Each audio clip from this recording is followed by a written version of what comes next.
lagi kita belajar tentang sel. Di sini terdapat beberapa pertanyaan ya. Yang pertama, peristiwa sel pecah disebut dengan apa? Peristiwa protoplasma pada sel tumbuhan menyusut dari dinding sel disebut apa?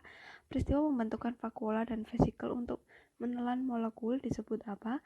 Kemudian peristiwa pembentukan fusi antara vesikel dan membran untuk mengeluarkan materi keluar sel disebut apa? Langsung saja akan dijawab satu-satu. Jawaban yang pertama, peristiwa sel pecah karena adanya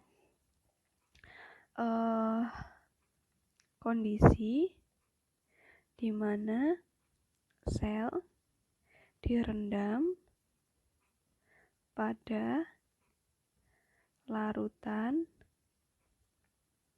hipertonis atau hipertonik, sehingga larutan-larutan pada sel ini akan mengalami perpecahan yang disebut dengan lisis. Kemudian nomor 2, peristiwa protoplasma pada sel tumbuhan menyusut dari dinding sel disebut dengan plasmolisis.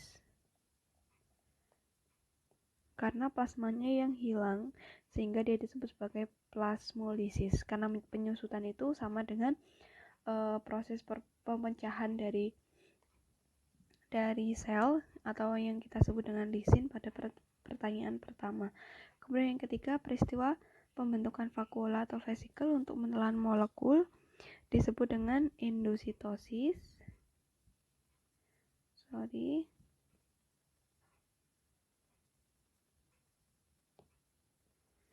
Kemudian yang keempat, peristiwa pembentukan fusi antara vesikel dan membran mengeluarkan materi keluar sel disebut dengan eksositosis.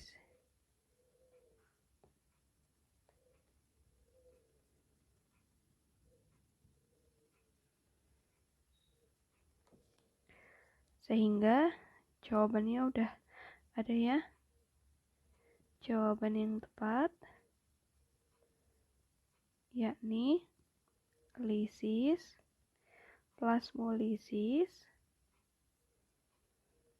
kemudian endositosis, dan eksositosis. Sampai jumpa.